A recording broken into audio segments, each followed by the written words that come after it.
గాంపేయ గౌరార్ధ శరీరకాయై కర్పూర గౌరార్ధ శరీరయాచ దమ్మెల్లయాచ జఠాధరాయ నమః శివాయ చ నమః శివాయ.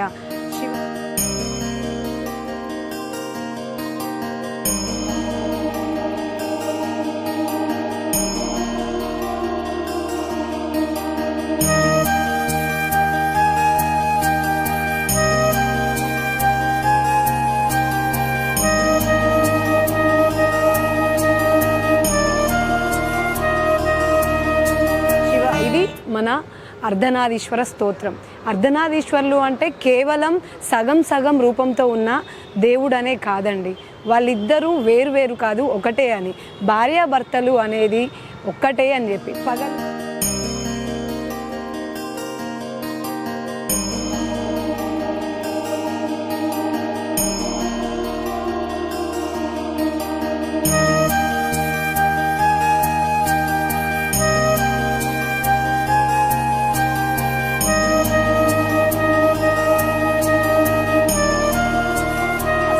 అర్ధనారీశ్వర తత్వానికి అసలు మీనింగ్ ఏంటి అంటే, అర్ధనారీశ్వరులో పదార్థము మరియు ఒక చైతన్యం రెండు కలిసిన ఒక సృష్టి.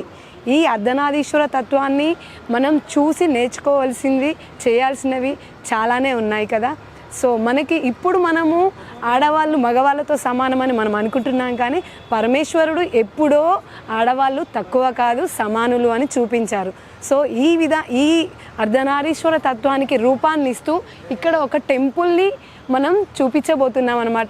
ఈ టెంపుల్లో మనం చెప్పుకుంటున్న ఆ అర్ధనారీశ్వర తత్వాన్ని, ఇక్కడ ఉన్న ప్రాముఖ్యతని, దాంతోపాటు ఇక్కడ జరిగే పూజల విధానాలని, మనం ఏ టైంలో ఏ రోజుల్లో దర్శించుకోవాలి ఏంటి అనేవన్నీ వివరాలు తెలుసుకుందాం రండి.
చూసారు కదా మన టెంపుల్ ఇక్కడ ఎంత అంటే రెగ్యులర్ టెంపుల్స్లో కాకుండా ఎంత విశిష్టంగా ఉందో. త్రిశూలం, మనకి త్రిశూలం అనేది త్రిలోకాలకి గుర్తుగా. అలాగే చూసారు కదా శివుడి కన్ను, అంటే ఇక్కడ ప్రతి ఒక్క ఇక్కడ రాసున్న వర్డ్స్ కానీ, లేదంటే ఇక్కడ ఉన్న ప్రతిమలు అంటే డిజైనింగ్ కానీ, లేదంటే ఇక్కడ ఉన్న అమ్మవార్ల విగ్రహాలు కానీ ఏవైనా కూడా ఒక్కొక్క సందేశాన్ని ఇస్తున్నాయి మనకి. అది మనకి దైవ రూపంలోనే కాదు, లేదంటే దైవతత్వమే కాదు, మనకి ఒక ఆధ్యాత్మికతని, ఒక ప్రశాంతతని కల్పించేలాగా ఇక్కడ ఎంతో పీస్ఫుల్గా, ఎంతో అందరికీ అవైలబుల్ ఉండేలాగా ప్రశాంతంగా ఉంది. సో వీలైన వాళ్ళు, దగ్గరలో ఉన్నవాళ్ళు, లేదంటే టైం ఉన్నవాళ్ళు, టైం దొరికినప్పుడు తీసుకొని ఇక్కడికి వచ్చి ఒక్కసారి ఈ అర్ధనారీశ్వరుని దర్శించుకోండి. అలాగే అర్ధనారీశ్వరి తత్వాన్ని మనము అలవర్చుకుంటే ఎన్నో విషయాలలో మనకి, మన సమాజమే కాదు, మన కుటుంబం, అంటే ముందు మనకు చెప్తారు కదా, ముందు కుటుంబం బాగుంటే మనకి సమాజం బాగుంటుంది, సమాజం బాగుంటే దేశం బాగుంటుంది. సో కుటుంబాలు అన్నీ బాగుండాలి అని అంటే అర్ధనారీశ్వర తత్వం అనేది నిజంగా ఒక దారి, ఒక వెలుగులాగా చెప్పాలి. అర్ధనారీశ్వర తత్వంలో మన భార్య భర్త కలిసి ఒకటే అనే విషయాన్ని ఎలా అయితే చెప్తారో, అంటే పగలు లేనిది రాత్రి లేదు, కానీ పగలు రాత్రి ఎప్పుడు కలుసుకోవు, పగలు రాత్రి కలవంది ఒక రోజు గడవదు. అలాగే వెలుగు చీకటి అనేవి ఎప్పుడు ఒకటినొకటి చూసుకోవు, కానీ అవి రెండు కలిస్తేనే మనకి ఒక రోజు. ఇలాగే భార్య భర్త వాళ్ళిద్దరూ ఎప్పుడూ ఒక్కటిగా, ఒక శరీరంగా ఉండకపోవచ్చు, కానీ వాళ్ళ మనసు వాళ్ళు ఒకటిగా ఉన్నప్పుడు మాత్రమే ఆ కుటుంబం అనేది బాగుపడుతుంది, చేసే పనులు అనేవి సఫలీకృతం అవుతాయి, వాళ్ళ పిల్లలు కానీ కుటుంబం వాళ్ళు అనుకున్న విషయాలు ఏదైనా కూడా సఫలీకృతం అవుతాయి. అది మనకి అర్ధనారీశ్వర తత్వం అనేది.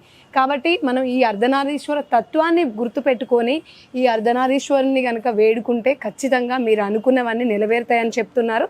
అలాగే ఇక్కడికి వచ్చిన భక్తులను కూడా అడిగి తెలుసుకుందాము. ఈ టెంపుల్ చైర్మన్ గారు కూడా ఉన్నారు. ఈ టెంపుల్ గురించి, వాళ్ళు స్థాపించడానికి గల కారణాలు ఏంటి, అలానే ఇక్కడ భక్తులని వాళ్ళు ఏ విధంగా రిసీవ్ చేసుకుంటారు, భక్తులకి ఏ విధమైన పూజలు, లేదంటే ఆ దేవుడి ఆశీర్వాదం తీసుకోవాలి అని అనుకుంటే ఏ విధంగా మనం వచ్చి దేవుణ్ణి వేడుకోవచ్చు అనేది అన్ని విషయాలు మనం తెలుసుకుందాము. ఇక్కడ పూజా విధానం ఏంటి, అన్ని విషయాలు తెలుసుకుందాం, రండి.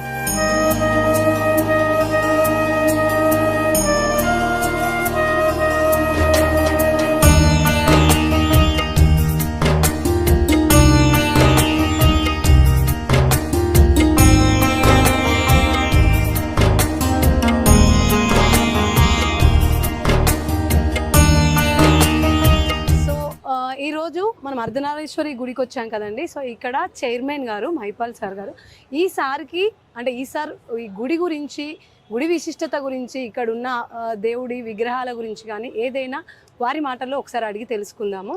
సార్ నమస్తే సార్. అంటే అర్ధనారీశ్వరుడు అనే పదాన్ని మన తెలుగు వాళ్ళందరికీ తెలుసు, కానీ ఆ రూపాన్ని మనం ఎక్కడో ఫోటోలలో చూడడం తప్ప ఇలా విగ్రహంగా చూడడం మన తెలుగు రాష్ట్రాల్లో ఫస్ట్ టైం. మీకు అసలు ఈ కాన్సెప్ట్ ఎలా వచ్చింది, మీరు ఎలా అంటే మీరు ఇది పెట్టాలి అనే థాట్ ఎలా వచ్చింది, ఏంటి ఈ గుడి విశిష్టత ఏంటి, ఈ ప్రత్యేకలు, నియమ నిబంధనలు అంటూ ఏమైనా ఉన్నాయా, మాకు కొంచెం పూర్తిగా వివరించండి. సో విషయం ఏంటంటే అమ్మా, అర్ధనారీశ్వర్లు కాన్సెప్ట్ అనేది కాన్సెప్ట్ తో పెట్టిన ఆలయం అయితే కాదు. ఇది ఎక్కడో లేదు ఆలయం, ఇది పెట్టి తీసుకొచ్చి ఇక్కడ పెట్టాలని పెట్టిన ఆలయం అయితే కాదు. ప్రతిదీ అమ్మవారి ఆదేశంతో, ఈ పెద్దమ్మ తల్లి ఆదేశంతో ఈ ఆలయం కట్టడం జరిగింది, ఈ విగ్రహ ప్రతిష్ఠ చేయడం జరిగింది. సో అర్ధనారీశ్వర రూపం, సో మనందరికీ తెలిసిన విషయాలు అర్ధనారీశ్వర రూపంలో చాలా తక్కువగా తెలుసు. సరే మీకు తెలిసిన విషయం ఏంటి అర్ధనారీశ్వర రూపం? అర్ధనారీశ్వరుడు అంటే మనము శివుడు పార్వతి కలిసిన రూపము. సో మనకి ఇండైరెక్ట్ గా వైఫ్ అండ్ హస్బెండ్ ఒక్కటే అనే థాట్, అంటే కాన్సెప్ట్ తోని మనకి అర్ధనారీశ్వర తత్వం ఉంటుంది అనేది మా అందరికి తెలిసిన విషయం. సో మీరు ఇంకా అందుకోసం చెప్తున్నా, ఈ ఆలయంకి వచ్చినప్పుడు కొన్ని విషయాలు ఉంటే అవి తెలుసుకునే పోవాలి. అర్ధనారీశ్వర రూపం అంటే ఈ సృష్టికి మూల కారణమైన రూపం అర్ధనారీశ్వర రూపం. సో ఇక్కడ మనం తెలుసుకోవాల్సిన విషయం ఏంటంటే, అందరు అర్ధనారీశ్వరుల గురించి ఏమీ తెలియదు. ఫస్ట్ ఆఫ్ ఆల్ తెలిసినది ఏంటంటే శివుడు అమ్మవారికి సగభాగం ఇచ్చిండు, లేకపోతే ఒక ఋషి శాపం వల్ల, భృంగి మహర్షి శాపం వల్ల వాళ్ళిద్దరు ఒకటైనారని చెప్తారు. సో ఇక్కడ కొంత నేను చూస్తున్నది ఏంటంటే, ట్రాన్స్జెండర్స్ ని కూడా అర్ధనారీశ్వర రూపం అని చెప్తూ ఉంటారు, కానీ ఇవన్నీ కూడా ఫస్ట్ ఆఫ్ ఆల్ చెప్పాలంటే అదంతా తప్పు. సో అర్ధనారీశ్వర రూపం అంటే నేను చెప్పిన ఇంతమందికి సృష్టికి మూల కారణమైన రూపం. సో ఈ సృష్టికి మూల కారణం అంటే ఈ సృష్టి పుట్టుకకే కారణం ఉండాలి, అంతే కదమ్మా. సో ఇక్కడ మనం అనుకునేది ఏంటంటే, ఇప్పుడు మనం అందరికి సృష్టి మూలకం, ఇప్పుడు ఈ శివపార్వతులను ఏమంటాం, ఈ సృష్టికి అమ్మా నాన్న అంటాము. కానీ మనం చదువుతున్న స్టోరీలు ఏమున్నాయి మరి? ఈ సృష్టి పుట్టినప్పుడు ఒక శక్తి పుట్టింది, అవును ఆ శక్తికి ముగ్గురు కొడుకులు అంటారు, బ్రహ్మ విష్ణు మహేష్. మహేశ్వర్, అవును మరి శివుడు ఇక్కడ కూడా ఉన్నాడు కదమ్మా, అవును మరి ఆ శక్తి ఎవరు? అమ్మవారు. అండ్ మనమైతే అమ్మవారు అసలు లాజిక్ గా అయితే ఆలోచించాల్సిన విషయమే. మీరు చెప్పండి దాని గురించి. సో అదే అందుకని చెప్తున్నా, కరెక్ట్ గా తెలుసుకోవడం చాలా ముఖ్యమైన విషయం ఇది. సో ఈ సృష్టికి మూల కారణం, ఈ సృష్టికి అమ్మా నాన్నలు శివపార్వతులే. ఏదైతే శక్తి అంటాం చూసినాం, ఆది పరాశక్తి, ఆది పరాశక్తి రూపమే అర్ధనారీశ్వర రూపము. ఆది అంటే శివయ్య, పరాశక్తి అంటే అమ్మ. మరి ఎట్లా అవుతారో ఈ సృష్టికి అమ్మా నాన్నలు? ఇప్పుడు ఈ జనరేషన్ వాళ్ళకి ఏంటంటే క్వశ్చన్స్ ఏంటంటే ఫిజికల్ గా లేనిది ఎవరు నమ్మరు కదా, ఫిజికల్ గా లేనిది నమ్మరు. సో దానికంటే ముందు మిమ్మల్ని ఇంకో క్వశ్చన్ అడుగుతా, శివుడికి రూపం ఉందా? లేదు అని అనుకుంటాం అందరూ. అదే నేనైతే అది అనుకుంటానండి, శక్తి రూపమే శివ రూపం అని అనుకుంటాను. బట్ చాలా మందికి మన శివ రూపం అంటే మనం చూసే ఫ్రేమ్లలో విగ్రహాలలో ఫ్రేమ్ అయిపోద్ది మనకి మైండ్. శివుడికి రూపం లేదా అంటారు, మరి మీకెందుకు రూపం వచ్చింది? మీకెందుకు? మానవులం కాబట్టి. ఇప్పుడు అందరికి రూపం ఉంది, ఎందుకున్నది? మానవ మాతృలం కాబట్టి. మరి ఆ సృష్టికి అమ్మా నాన్నలను వాళ్ళని అంటారు, మరి వాళ్ళకి ఎందుకు రూపం లేదు? ఓకే, అంత చక్కటైన రూపం ఉందిగా మన అందరికి, మరి మనకుంది. అవును, మరి శివుడికి కూడా ఉంది అని అంటారా మీరు ఇప్పుడు? మనమే శివపార్వతులం అంతేనా? ఓకే, ఎట్లా అవుతాం? మనుషులలో ఉన్న నేను అదే చెప్పిన, ఈ జనరేషన్ కి ఫిజికల్ అంటే వాళ్ళు మాటలు చెప్తే నమ్మరు, కనపడాలి అంతే కదా. సో అర్ధనారీశ్వర రూపాన్ని ఇక్కడికి విగ్రహాన్ని మీరు చూడడానికి వచ్చినప్పుడు ఆ విగ్రహాన్ని కరెక్ట్ గా గమనించమనేది కూడా దానికోసం.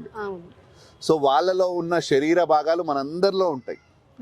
సో మనకి ఎలా వస్తాయి మరి? ఈ సృష్టికి మూల కారణం ఇప్పుడు మన తల్లిదండ్రులు ఉన్నారు, వాళ్ళ నుంచి ఏదో ఒక పోలికలు మనకు వస్తాయి కదా, వచ్చింటాయి, వస్తాయి కదా. సో మరి ఈ సృష్టికి అమ్మా నాన్నలు వాళ్ళ నుంచి కూడా పోలికలు రావాలి కదా, మరి మనకు వచ్చినాయి? మరి మనకు అంటే వచ్చే ఉంటాయేమో, పరిణామం అంటే జరుగుతున్న పరిణామాల మేరకు మారినమేమో మరి. సో వాళ్ళలో తెలియదండి.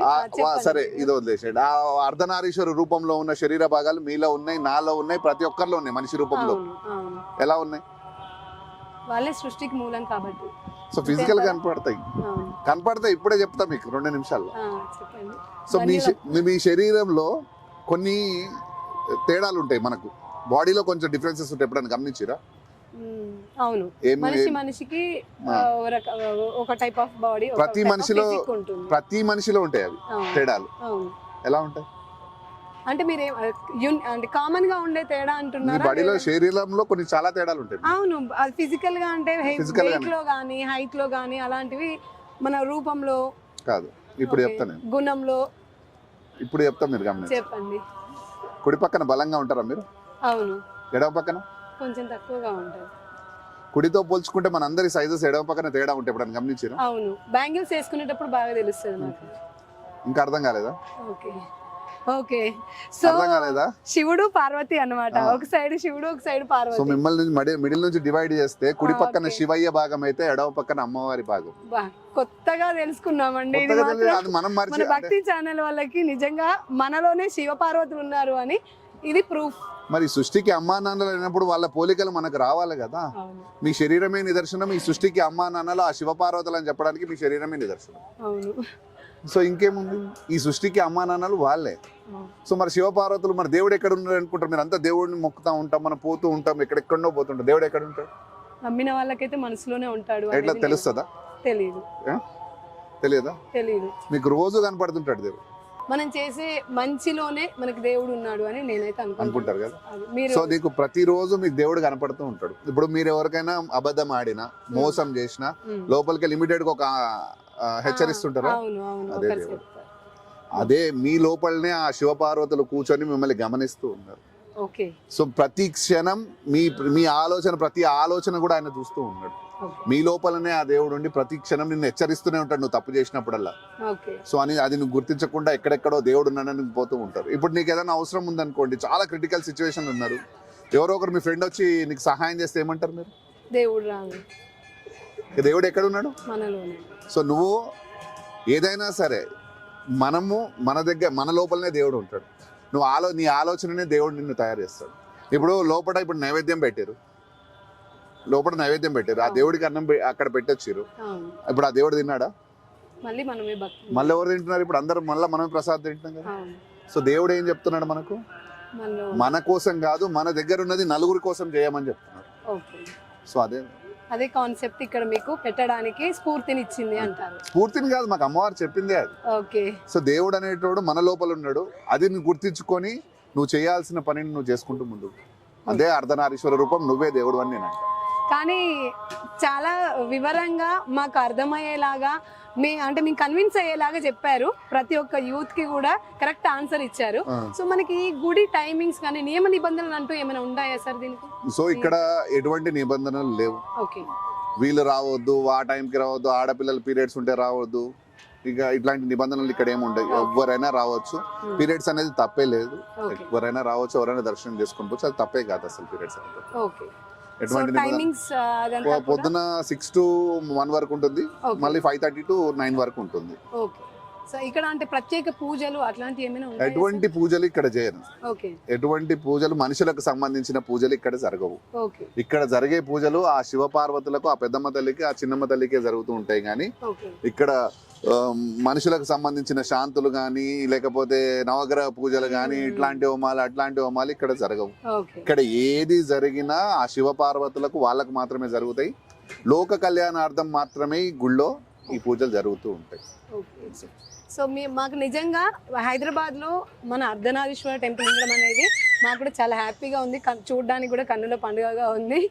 అంటే ఆడవాళ్ళు మగవాళ్ళు అనేది లేకుండా ఇక్కడ చూస్తుంటే మాకు ఒక శక్తి. సో ఇక్కడ ఇంకొక విషయం కూడా చెప్తా, ఇక్కడ విఐపి దర్శనాలు ఉండవు, స్పెషల్ దర్శనాలు ఉండవు, అర్చనకు టికెట్లు ఉండవు.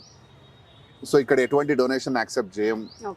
ఇక్కడ ఎవరి దగ్గర నుంచి డబ్బులు తీసుకొని కట్టిన గుడి కాదు, ఎవరి దగ్గర డబ్బులు తీసుకోము. ఇక్కడ ఎవరు డబ్బులు ఇవ్వద్దు కూడా అని చెప్తున్నాం మేము.